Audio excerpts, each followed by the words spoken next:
Selamat pagi, saudaraku yang terkasih dalam Yesus Kristus.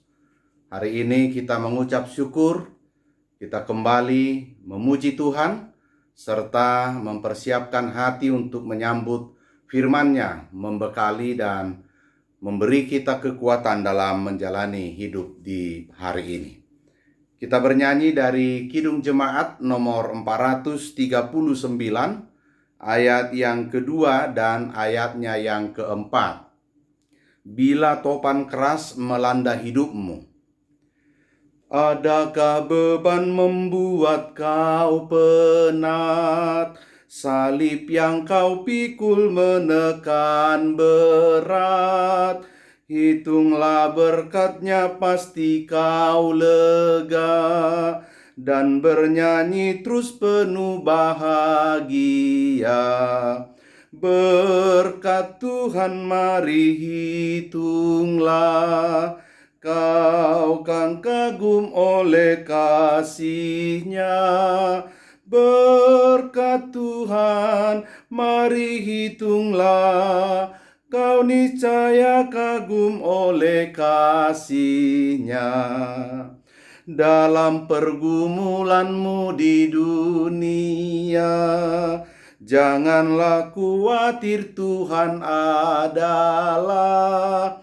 Hitunglah berkat sepanjang hidupmu, yakinlah malaikat menyertaimu. Berkat Tuhan mari hitunglah, kau kan kagum oleh kasih-Nya. Berkat Tuhan mari hitunglah, kau niscaya kagum oleh kasih-Nya. Kita ambil sikap berdoa. Sungguh Tuhan, kami bersyukur berterima kasih di pagi hari ini. Berkat-Mu yang melimpah, Tuhan mengajari kami untuk menghitung berkat Tuhan. Kiranya lewat renungan hari ini, kami semakin dikuatkan, diteguhkan untuk menjalani hidup kami dan mengandalkan kuasa dan kekuatan Tuhan. Dalam Yesus Kristus kami berdoa dan bersyukur. Amin. Ibu bapak saudaraku yang terkasih, kita akan menerima firman Tuhan yang hendak kita renungkan di hari ini. Hari pertama di minggu ini, firman Tuhan dari Mazmur pasal 142 ayat yang kedua. Mazmur 142 ayat 2. Demikian pembacaan firman Tuhan. Dengan nyaring aku berseru-seru kepada Tuhan. Dengan nyaring aku memohon kepada Tuhan. Dalam bahasa Batak Toba, mangangguk badar ahu jauh-jauh tu Jehovah.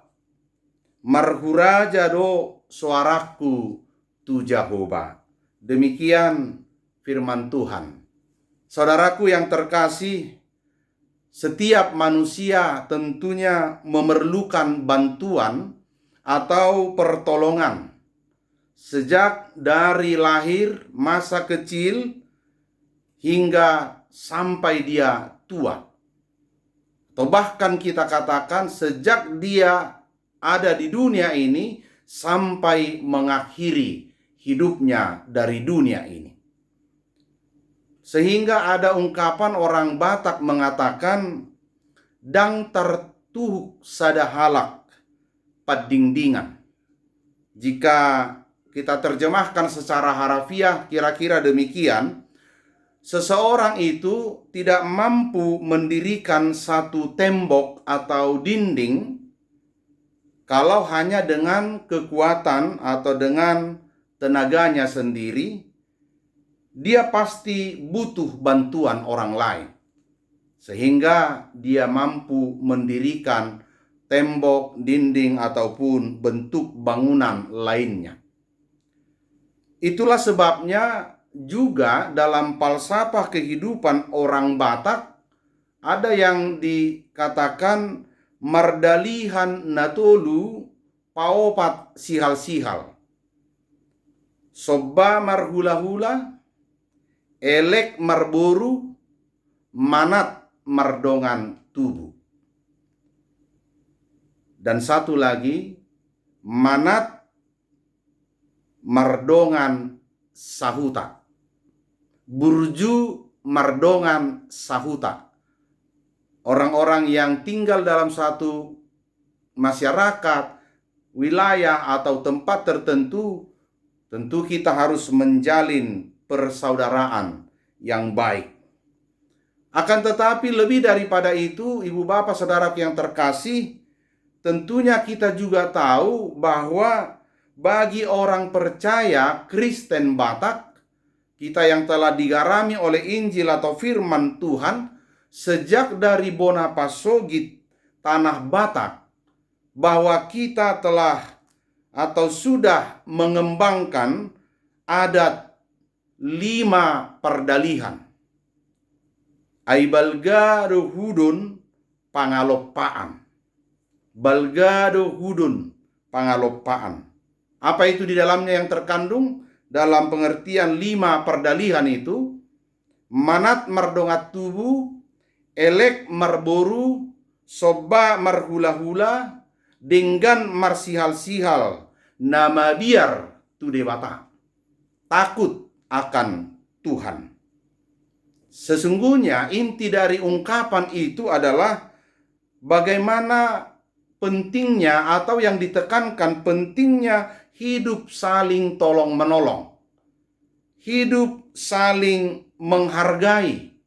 Hidup saling mengasihi.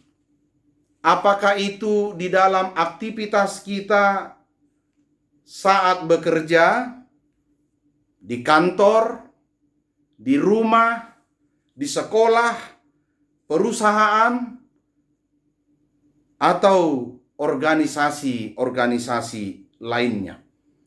Dan kita juga menyadari bahwa kita adalah makhluk sosial yang harus hidup berdampingan dengan yang lainnya. Akan tetapi saudaraku yang terkasih, kita perlu merenungkan bahwa tidak semua pertolongan dapat kita peroleh dari manusia. Tidak semua bantuan dapat kita terima dari saudara atau orang-orang yang ada di sekitar kita. Bisa saja orang tidak mau tahu, tidak peduli dengan keadaan saat kita minta tolong atau bantuan. Akan tetapi pertolongan yang sempurna, yang sungguh-sungguh adalah kita terima dari Tuhan. Dan Tuhanlah yang kita andalkan menjadi penolong, menjadi memberi kekuatan kepada kita. Itulah yang disaksikan oleh Daud lewat nas kita pada hari ini, bahwa dia meyakini bahwa sepenuhnya hanya Allah yang sanggup menolongnya dari segala persoalan hidup yang dihadapinya. Pengejaran, tekanan, jerat dari orang-orang yang membencinya, orang-orang yang hendak mencelakakannya. Khusus nas kita ini sesungguhnya adalah Mazmur Daud sebagai pengalaman hidup Daud saat dia dikejar-kejar oleh Raja Saul yang hendak membunuhnya. Karena Saul menganggap Daud adalah ancaman dalam hidupnya, ancaman dalam kerajaannya. Akhirnya kondisi ini mengharuskan, memaksa Daud harus menghindar. Dia bersembunyi di satu gua Adulam. Di gua inilah ibu bapak saudara yang terkasih, Daud menyerukan permohonannya. Daud menyampaikan seruannya kepada Tuhan sebagaimana kita baca tadi. Dengan nyaring aku berseru kepada Tuhan. Dengan nyaring aku memohon kepada Tuhan. Dia tidak mencari pertolongan, bantuan dari manusia. Dia hanya percaya Tuhan yang akan menolong dia. Tentunya Kita juga boleh membaca dalam Mazmur 121 ayat 3 sebagai referensi untuk lebih meneguhkan kita mengimani ayat ini. Dikatakan demikian, Ia tidak akan membiarkan kakimu goyah, penjagamu tidak akan terlelap. Inilah yang dihidupi oleh Daud. Dia percaya Tuhan selalu aktif kapan, di mana, dan bagaimana situasi yang sedang dia hadapi. Saudaraku yang terkasih, bagaimana kita mengimani ini? Hidup kita digambarkan seperti seseorang yang sedang berjalan. Dalam perjalanan hidup kita tidak selalu lurus, tidak selalu mulus. Bahkan terkadang di dalam perjalanan itu ada gundukan, ada batu-batu kerikil, batu-batu sandungan. Ada jalan yang terkadang kita lalui licin. Ada juga jalan yang berlumpur. Sekalipun kita tahu juga ada jalan yang kita lalui begitu mulus seperti jalan tol. Tapi hati-hati Bapak Saudara yang terkasih. Saat kita berjalan di jalan yang lurus, di jalan yang mulus, di sana banyak ancaman kecelakaan. Sehingga kita perlu kehati-hatian dalam menjalaninya, agar tidak tergelincir di jalan yang lurus, yang mulus seperti jalan tol itu tadi. Tentunya kita perlu bertanya saat ini, apa yang harus kita jadikan sebagai pegangan hidup untuk menjalani kehidupan ini? Sebagaimana Daud pemazmur, dia bersandar, dia berserah kepada Tuhan. Apa yang menjadi pedoman dia? Boleh kita juga membaca dari Mazmur 119 ayat 105. Firman-Mu itu pelita bagi kakiku dan terang bagi jalanku. Bahwa sesungguhnya kita percaya hidup kita adalah dalam tuntunan Tuhan. Maka kita meyakini hidup kita akan penuh sukacita saat kita hidup di dalam terang firman Tuhan. Dengan itulah kita akan dimampukan memuji Tuhan, menaikkan syukur kita kepada Tuhan, karena kita telah mengenal setiap perbuatan Tuhan, segala tindakannya dalam kehidupan kita, bahwa kita juga merasakan kasih sayang Tuhan menolong dan melepaskan kita dari segala bentuk tekanan-tekanan hidup. Maka saudaraku yang terkasih, sambil kita memuji Tuhan dan mengagungkan namanya, itu dalam bahasa Arab disampaikan itu tahlilan. Bagaimana kita menyampaikan pujian itu, keagungan Tuhan, memberitakan setiap karya Tuhan di dalam kehidupan kita. Itulah juga yang mau kita renungkan dari firman Tuhan hari ini. Ketika Daud menyerahkan hidupnya, seluruh persoalannya, berseru kepada Tuhan, itu sebagai bentuk atau wujud penyerahan diri sepenuhnya dan sekaligus syukur permohonan dia kepada Tuhan. Karena dia tahu pengalaman-pengalaman sebelumnya dia sudah merasakan ketika dia berseru, maka Tuhan menyendengkan telinganya. Dia mendengarkan seruan orang-orang yang percaya kepadanya. Selanjutnya saudaraku yang terkasih, apa yang harus kita lakukan agar penyerahan hidup kita menjadi kesaksian, menjadi pujian dalam hidup kita di hadapan Allah? Saya mau sampaikan ada beberapa hal yang perlu kita persiapkan dan lakukan. Yang pertama, hiduplah dalam persekutuan, hubungan yang baik dan benar dengan Tuhan.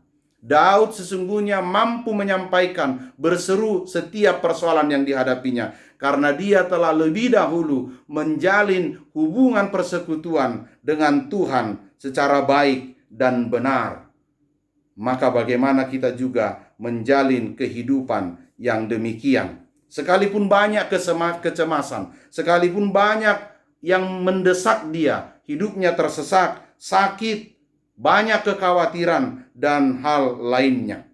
Maka jika kita adalah orang benar yang hidup di hadapan Tuhan, beriman teguh. Ada banyak tokoh-tokoh di Alkitab yang boleh kita jadikan sebagai role model bagi kita, contoh bagi kita. Misalkan saja ada Daniel yang hidup selalu benar di hadapan Tuhan. Maka cobaan apapun, bahkan ke dalam perapian sekalipun, dia lepas karena Tuhan menjaga dia. Ada juga Hana, ada Yunus, dan masih banyak lagi yang kita boleh lihat dalam Alkitab kita.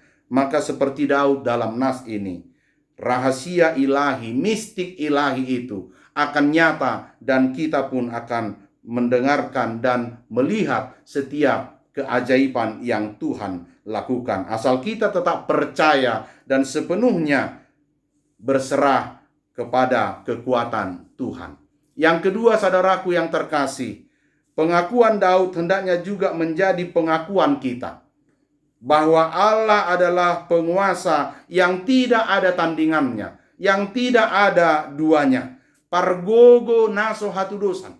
Tidak ada kekuatan lain selain kekuatan Allah. Dia maha mengetahui, dia maha pengasih. Dan bahkan kita terkadang tidak mampu memahami kekuatan, bahkan pengertian Allah di tengah-tengah kehidupan kita. Itu menjadi misteri dalam hidup kita bagi orang-orang percaya. Ketika Tuhan berbuat sesuatu melebihi, melewati batas kemampuan nalar dan cara berpikir kita. Untuk itu, mari saudaraku menjauhkan diri dari hal-hal yang tidak Tuhan kehendaki, perbuatan-perbuatan jahat. Karena ketika kita mengaku Allah adalah penguasa yang tidak ada duanya, maka kita sungguh-sungguh melakukan hal-hal yang baik, yang berkenan bagi Dia, agar Tuhan memperkenankan kita. Dan yang ketiga, saksikanlah perbuatan Tuhan. Nyatakanlah perbuatan Tuhan.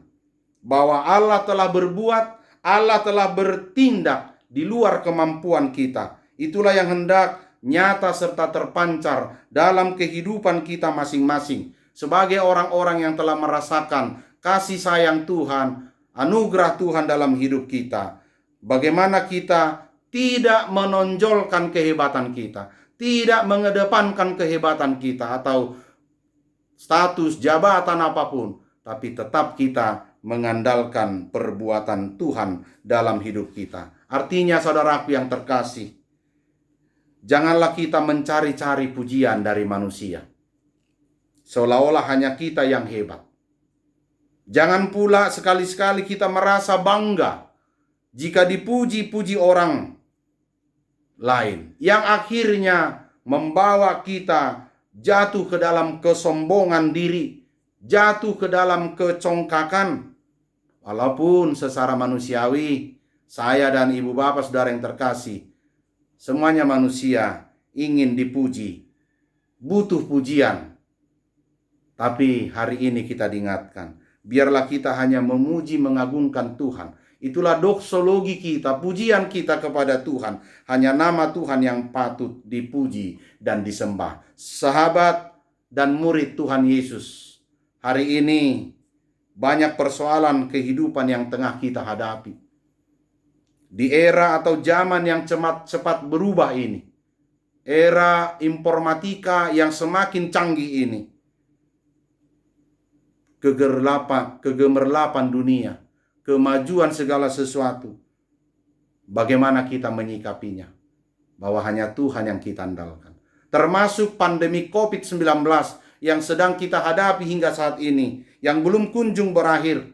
Maka hendaklah seruan firman Tuhan selalu ada dalam hidup kita. Sebagaimana ditulis dalam Efesus pasal 6 ayat 10. Akhirnya hendaklah kamu kuat di dalam Tuhan, di dalam kekuatan kuasanya. Mengandalkan Tuhan berarti kita menyerah sepenuhnya kepadanya. Jadilah kuat saudaraku, be strong dalam kehidupan kita, agar kita dimampukan untuk bersaksi serta memberitakan setiap perbuatan Tuhan. rahasia kekuatan serta kuasanya yang telah kita terima baik di dalam doa dan perbuatan kita. Amin, mari kita berdoa. Terima kasih Tuhan atas firman-Mu yang telah menyapa kami. Sungguh kami mengaku hanya Engkau andalan dan kekuatan kami. Ajari kami Tuhan untuk selalu bersedia menyerahkan hidup kami, dan hanya karya serta kekuasaan-Mu yang kami biarkan leluasa menguasai kehidupan kami. Hari ini boleh kami jalani. Di hari pertama di minggu ini, biarlah Tuhan di depan kami, sehingga apapun rencana dan kegiatan kami boleh terlaksana dan menghasilkan yang terbaik. Dan ajari kami melakukan yang baik, baik terhadap sesama kami, terlebih di hadapan Tuhan. Kuatkan jemaat-Mu, kuatkan saudara-saudara kami yang sedang bergumul. Kiranya firman ini mengingatkan kami untuk berseru dan menaikkan pertolongan permohonan kami hanya kepada Tuhan. Inilah doa kami dalam Yesus Kristus. Kami berdoa dan bersyukur. Anugerah Tuhan kita Yesus Kristus dan kasih Allah Bapa serta persekutuan dengan Roh Kudus menyertai saudara sekalian. Amin. Tuhan memberkati ibu bapak saudara terkasih. Berkaryalah dan bekerjalah, tetapi tetap berseru kepada Tuhan. Hanya Dialah pertolongan kita. Tetap jaga kesehatan. Horas.